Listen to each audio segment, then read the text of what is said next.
Okay, guys, I am really anticipating sharing this. I'm going to share a subscriber to the channel. She sent me this message 2 weeks ago, and you can remember Actually, she sent this to me the day that the my son had his seizure, and that morning, I think, or that the evening before, or whatever. But I had texted her and told her that that I wanted to share this and got her permission. And I told her it'd only be a few days, but right then I was going through all of that depression by oppression, my severe detox symptoms and everything else. So I haven't gotten around to it because I really wanted to give this my full attention and really put my heart into this because, this is another human story. This is a true human story. Her truth, her baggage, the things she's been saddled with in this world that were not her choice, that got placed on her as a young child. And these are the stories that we need to tell. Everybody needs to be telling their stories. And after you listen to this video, I hope it inspires you. And she said, please share it because I want this. We need to get this out. We need to get our stories out because this stuff has been hidden for so long and festering for so long, and we deal with our own stories like this, all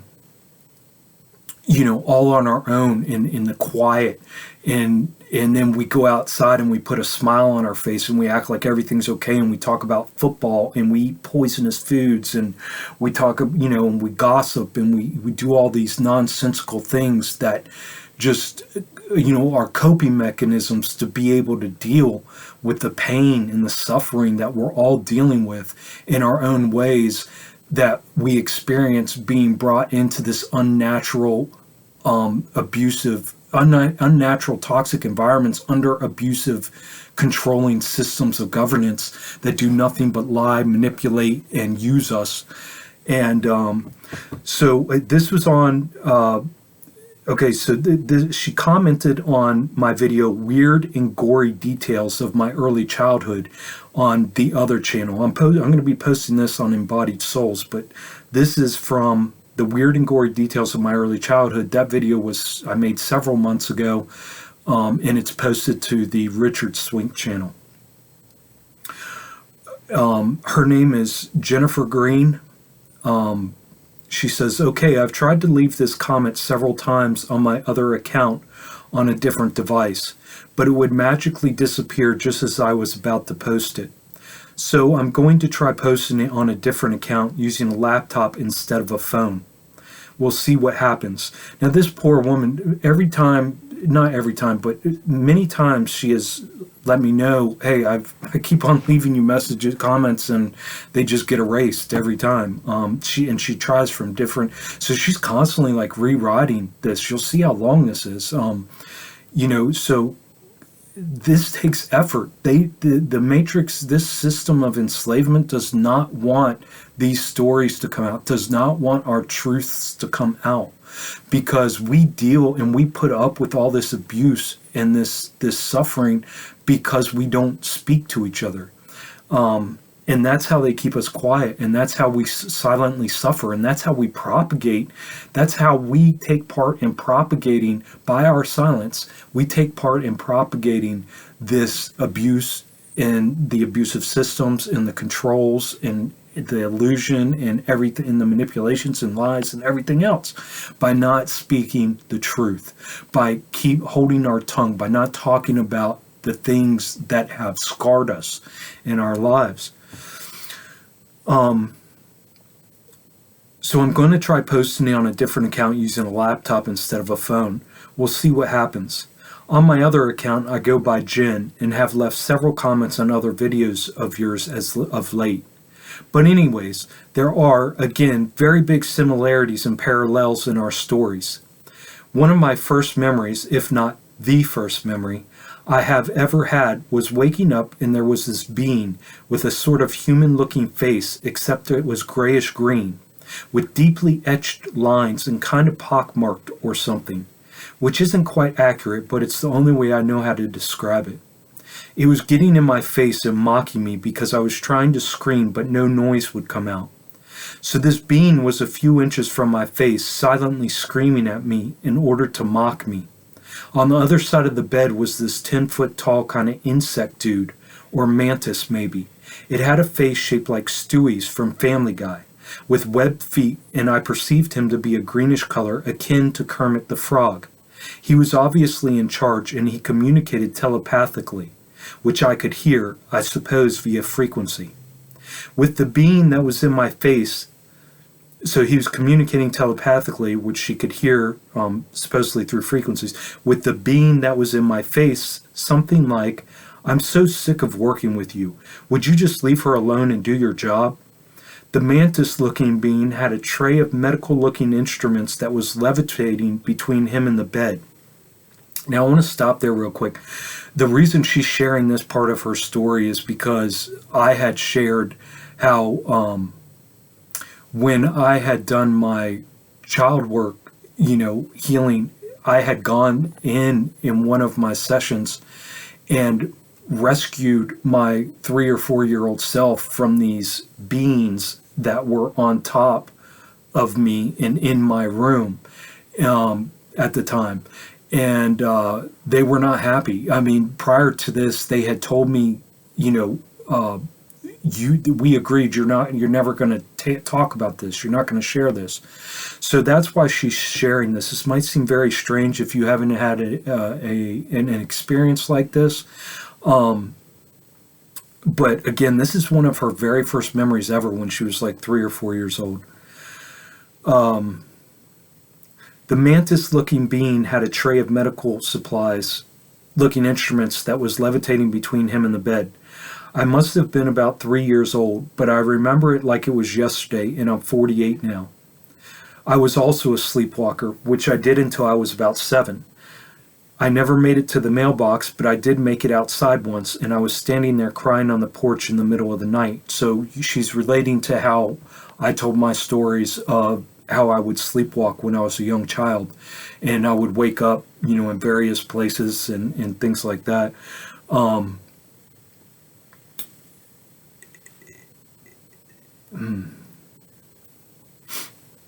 Did we know the trauma we were about to endure, and we were trying to get the hell out of the house before it kicked in? I don't know. Things turned to shit in my household when I was around 10. A lot of it centered around animal abuse. My mom killed my bird and then said it was probably my fault for listening to music too much or not clipping the bird's wings.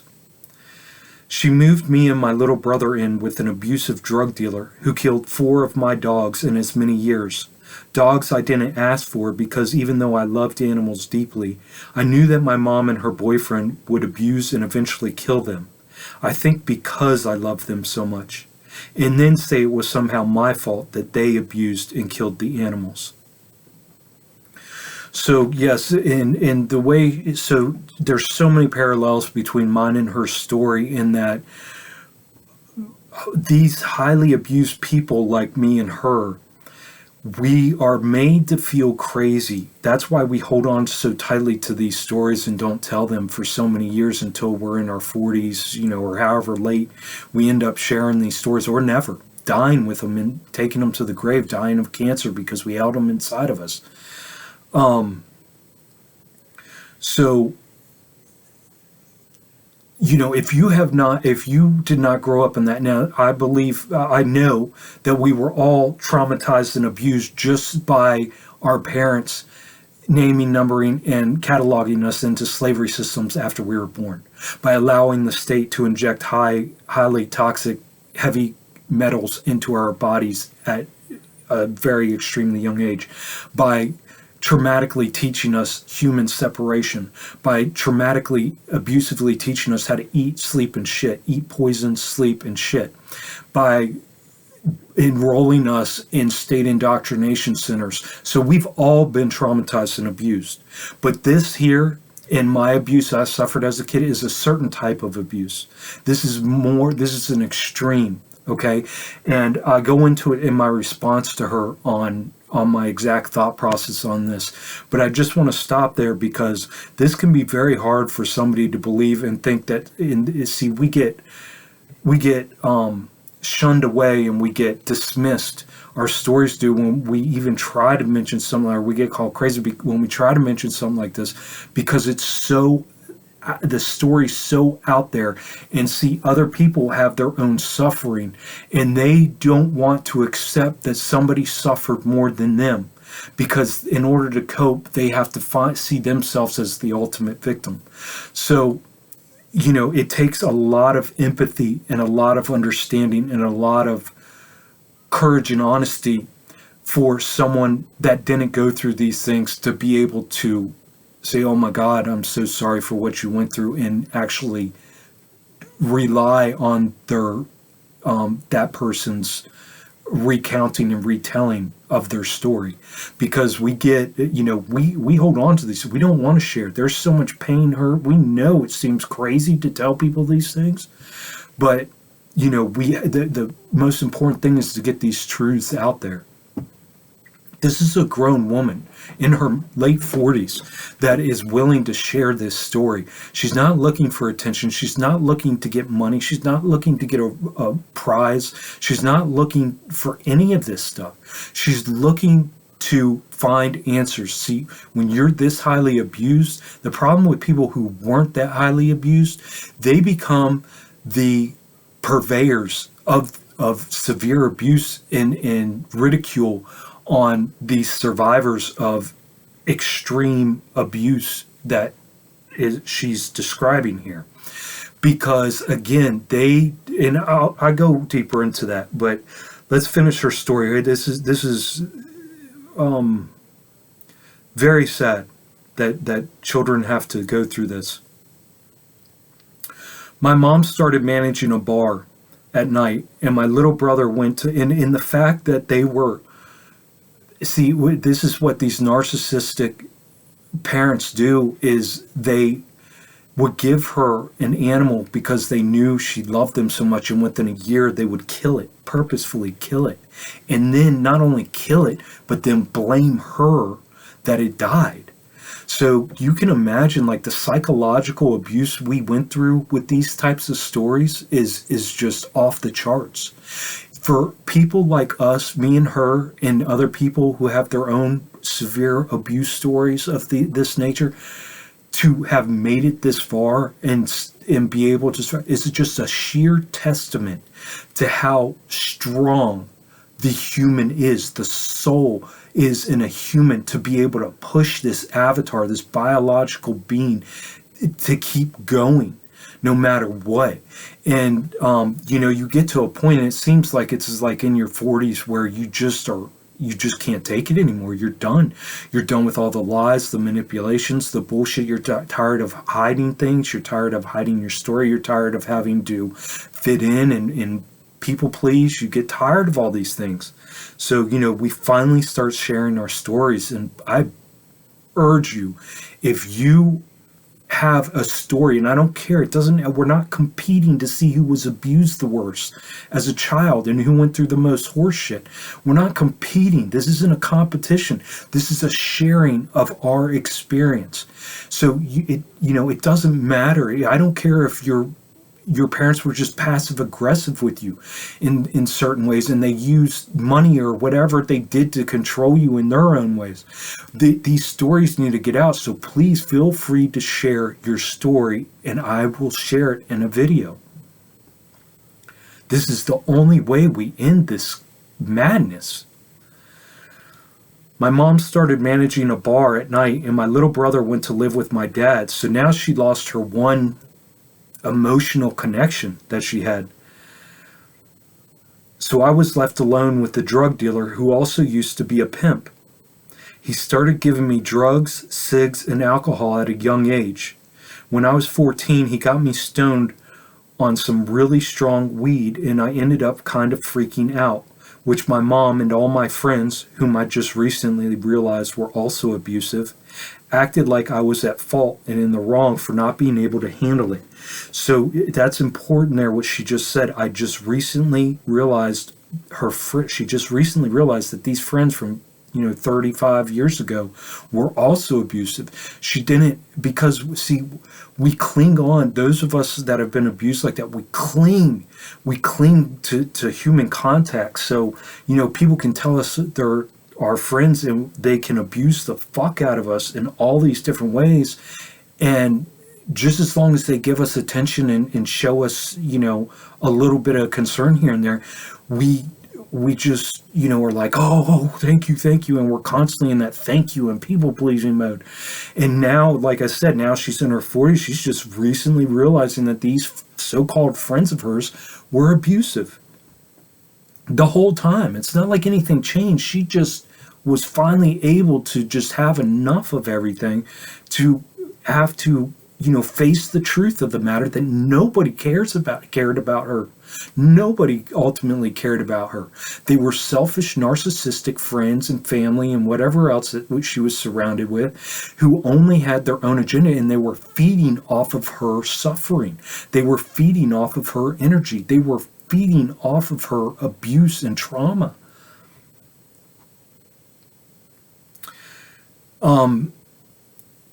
So her mom, her mom's pimp boyfriend, who her mom would leave her alone with at a young age, young teenager, as a young teenage girl, vulnerable. I mean, this is crazy, dude. And all her friends acted like it was her fault. It acted like I was at fault, speaking about herself, acting like I was at fault and in the wrong for not being able to handle it. Again, everything being projected onto her, all these things that were placed onto her gets projected back on her. You lose. You lose no matter if you do or you don't. You're damned if you do, you're damned if you don't. No matter what you do, it is getting tossed back on you. And that's why, because of that kind of psychological and emotional abuse, we don't share our stories, because we realize at a young age, oh my God, don't complain. Whatever you do, do not complain. Do not tell how bad your shit is, because somebody else's shit is even worse than you. And yeah, it's crazy, man. And that's how they keep us quiet. I had someone bring up the incident a few months ago, trying to shame me. Trying to shame her. An incident that happened almost 35 years ago. I kind of snapped and was like, a 45-year-old drug-dealing pimp gets a 14-year-old girl wasted, and when she shows signs of intoxication, the entire community bullies her about it for decades, placing all the blame on her? Right? That's how she responded. And this person's lucky she didn't snap and beat the ever-living hell out of them. I mean, this is pushing somebody to their absolute limits their whole life, pushing them to the brink, to the edge. I don't know about her, she doesn't say this, but I mean, I was suicidal my whole fucking life over shit like this.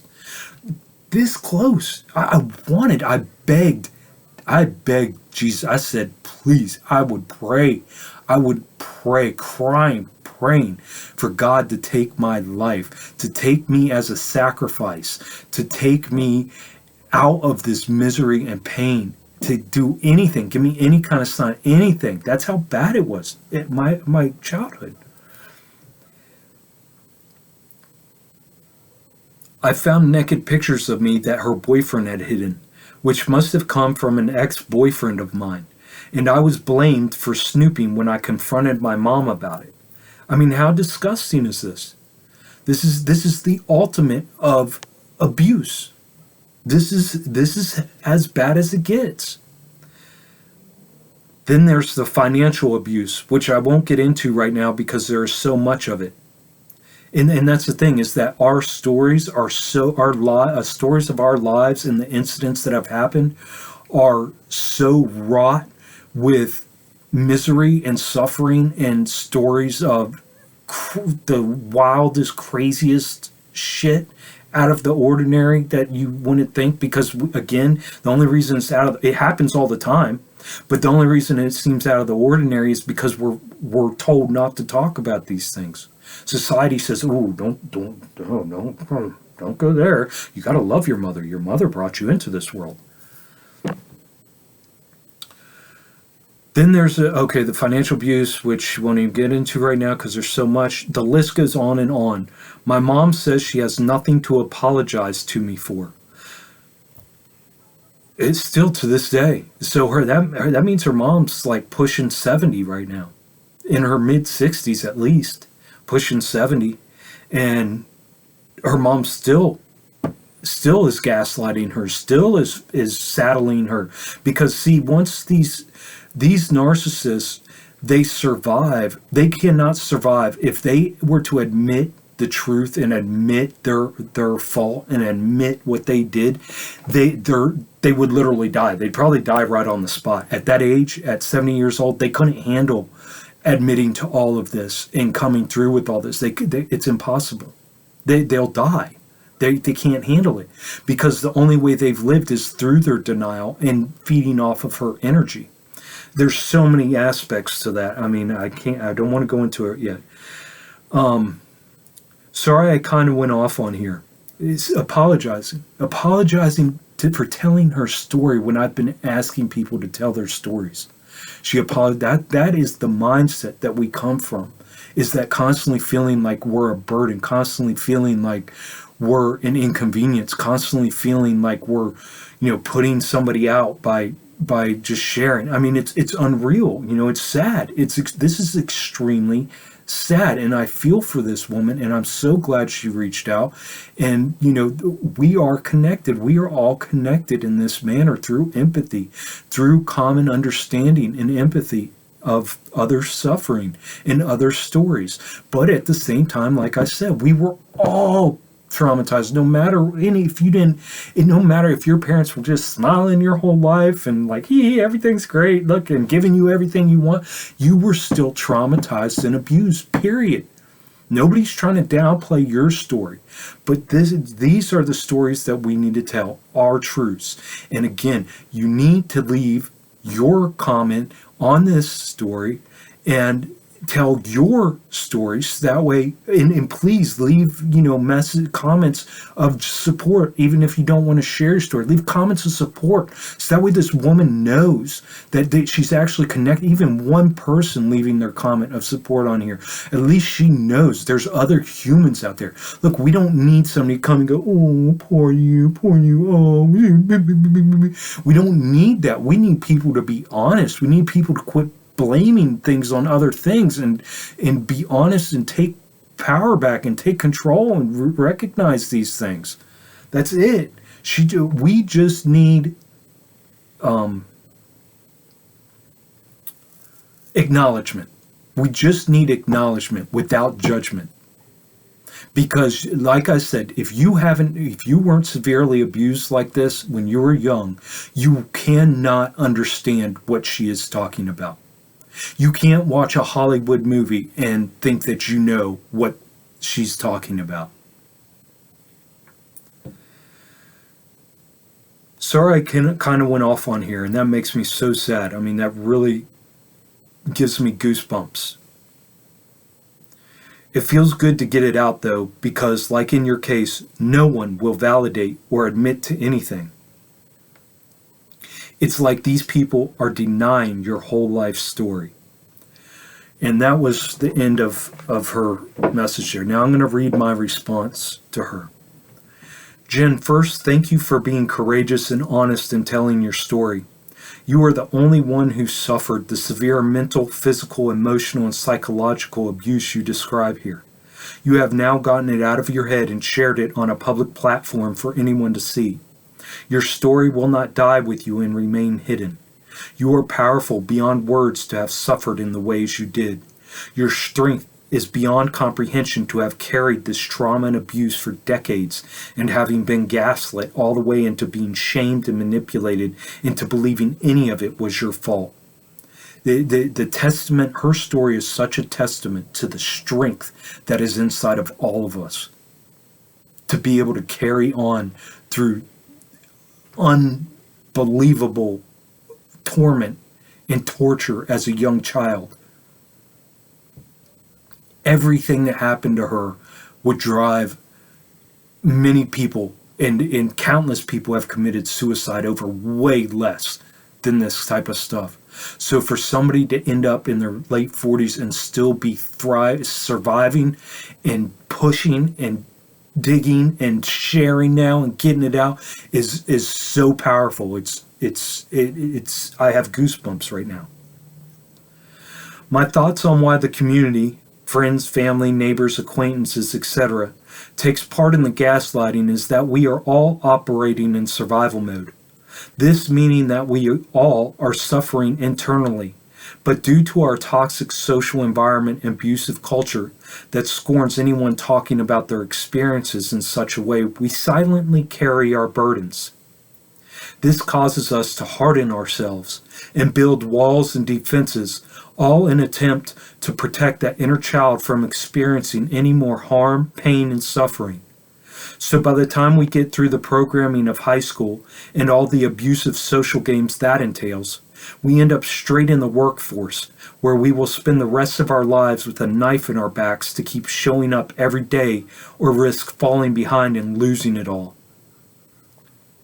This kind of sick, poisonous culture is pervasive, and there is never a safe space to actually think and process the insanity of what is actually taking place daily and our role in greasing the wheels of the machine that is killing us.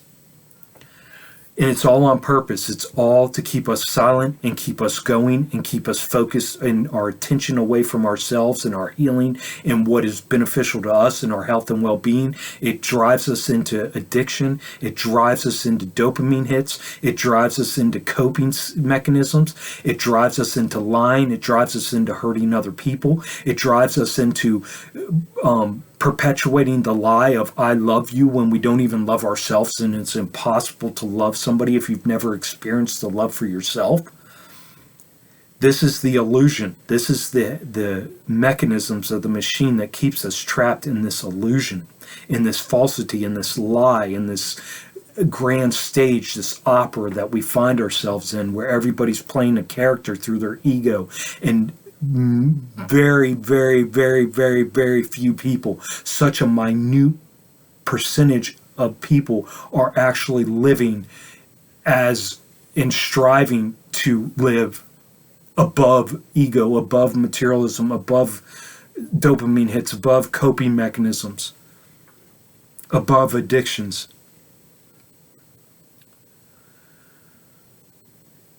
So when those of us whose defenses break down due to sickness, mental, physical, or whatever, we can no longer keep up with the charade. We strive for the truth because the lies have almost buried us. The illusion starts to become so apparent that we can't help but to call it out. When we do, we are mocked, ridiculed, scorned, and slandered.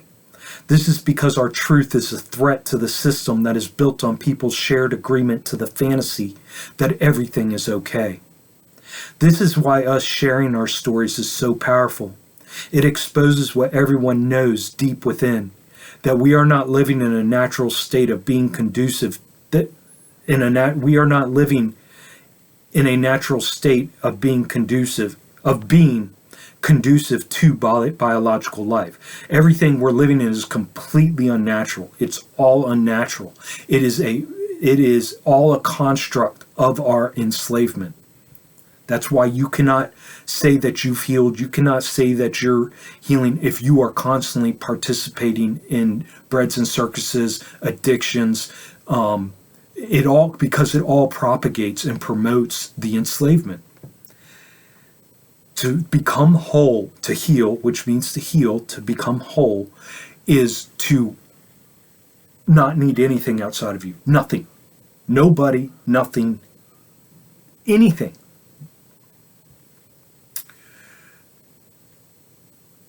This creates an energy shift. I want to read that last sentence one more time. It exposes what everyone, so telling our truth does this, and that's why they don't want us telling our truths. It exposes what everyone knows deep within, that we are not living in a natural state of being that's conducive to biological life. This creates an energy shift. People have become comfortable and have gaslit themselves into thinking they just need to fit in and not stand out. But they are hurting, and the older they get, those things that they hid in the closet have festered and become bigger and scarier. I think of it as if we are, as a group, we're running since the day we were born from this monster. And as people get winded and realize they are falling behind, they become desperate, but they can't show those next to them that they are having trouble keeping up. So as soon as someone else reaches out and goes against the narrative or shows weakness, the mob jumps at the chance to throw a victim to the rear and hopefully appease the monster and slow it down for a minute moment. So that way they can take a break and a breather and go, okay, the monster's eating Jill right now. Okay, we got a minute. Oh shit, he's done. We got to run again. And then they're looking for the next victim to throw back there to slow the monster down. And it's just a circle. That's the hamster wheel. After much contemplation, processing, and healing, these are my thoughts. If there are clones, NPCs, non-soul beings on this earth, they are few and far between. And I think they would be in high positions like government, entertainment, etc. I think that our friends, family, neighbors, coworkers, etc. are all souled beings that again at birth are thrown into this survival character, the ego. You know, a lot of these YouTube channels try to promote that, oh, only 5% of people are real humans. Oh, everybody's a fuck 95% of people are NPCs or clones or this or that or you got to understand all these movements that you see on YouTube are all see the enemy that we have against our souls and our natural biological states of being control both sides. They run both narratives. They run both teams. Okay, so that is why you have to be so extremely careful to fall into any of these labels or any of these new think processes of, well, everybody's look, I got proof that everybody's an NPC. It's not true. That is to take you out of your humanity and look at everybody suspiciously and go, oh my God, you know, and then there's so much involved with that. I'm not getting into that right now though. So I think that all of these people, you know, friends, family, neighbors, coworkers, etc., the people that are in our normal day-to-day lives are all souled beings. They have a soul in them somewhere. That again at birth are thrown into this survival character, the ego. That's when the soul gets thrown into the back seat and the ego starts taking over and is being fed daily after that. When in survival, it is every man for himself. There is no helping anyone else. Healed people heal people. Everything else, if you think you're going to not get rid of your ego and you're going to help people, that is all virtue signaling. It's either martyrdom. Oh, look at me, look at my suffering. Oh, I'm such a martyr. Look what I care so much. I love so much. Oh, poor me. Or it's virtue signaling. Oh, I give to the poor. I give this much money over here. I do this. I work at the food kitchen, you know, this day and that day a week. And I do this. And I'm nice to my neighbors. And I help the old lady across the street. It's virtue signaling. You're not doing anything. You're just assisting other egos in their process of coping in this slavery. You aren't doing anything. You are virtue signaling. That's it. You're saying, look at me. Look how good I am. Or you're justifying to yourself how good you are so that way you don't have to change your shit and face your shit. You're going, oh, look how great I am. I do all this. I don't have any problems. I got lots of money in the bank and I own a house and I pay my taxes and I'm a good little boy. No, that's bullshit. You're a little slave is what you are. A good little slave that were trained. You just learned better. You were able to be imbued and programmed better than I was. That's all that shit is. When in survival, it is every man for himself. There is no helping anyone else. Healed people heal people. True healing is reclaiming our birthright and becoming whole with no attachments to this 3D illusion. Everything else is virtue signaling and martyrdom. Again, because otherwise, if you do not do this, if you do not detach from everything, you are giving up the one thing we have of value in this world that we have never been exposed to and told about or taught that is valuable, is our attention.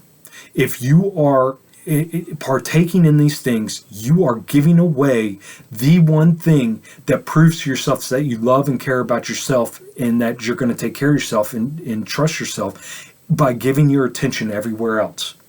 Giving your attention. You're giving the one thing of value that we have in this world, and you're giving it away everywhere else.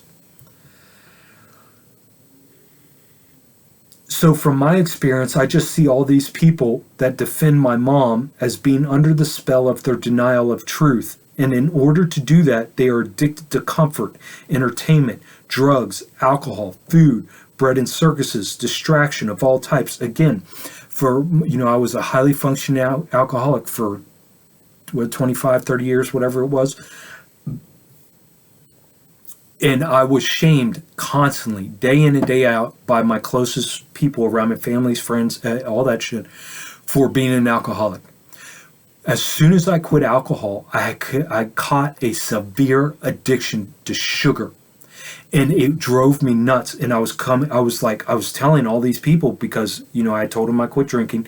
And I was telling them, and their response was, oh, don't worry about that. Here, have this. And they'd give me snacks, or they'd give me, and that's when I realized that all of these fucking assholes just wanted a patsy, just wanted a straw man to point out and go, haha, you're worse off than me. Look at you and all your addictions. Little did I realize that all these cocksuckers were poisoning the shit out of themselves and enjoying their addictions. And the only reason that their addictions were okay was because it was accepted by the majority, accepted socially. They started that stupid ass fat accepting movement, where, oh, fat is beautiful, fat is great, fat is good. And, so all of these people, these fat fuckers, sick fuckers that were around me were sitting there pointing at me my whole life. And I never realized it. I never realized, I love these people. I thought I loved these people, it was that trauma bonding. Just because I was so abused, I wanted acceptance. I wanted friends. I needed to have that, Yeah, disgusting, guys. They are unable to reflect on the past and the truth of the matter because their whole life has been built on a house of cards that will come crashing down should they do that. It is easier to just keep the narrative going and living day to day without stirring the pot. It is easier to fool people than to convince them they have been fooled. By speaking out, we bring their cognitive dissonance to the front, and there is only two ways to deal with cognitive dissonance. Use the faculties of your mind and change your thoughts, words, and actions accordingly, or double down and defend your current situation. People are comfortable in the known. They would rather be victims and live in misery than to take a chance on the truth. It's scary, and when you have been running from the monster your whole life, it becomes harder to turn around and face it. It's easier to just keep trudging and keep that magical thinking that somehow something is going to change. Like they will win the lottery, Jesus will save them, the Republicans, Democrats will have all the answers, etc., etc. This is how the controllers keep us under their thumb and everyone in line. We are literally enemies of the state. Us free-thinking individuals, us honest-speaking individuals, us truth-telling individuals, those of us are enemies of the state, period. We are enemies of the system. The system has done everything our whole lives to hold us down. I mean, stories that most people would not even comprehend of the oppression that people like me and her have been under, to not tell our stories, to not speak our truth, to not, be the example, to not, stand out from the crowd.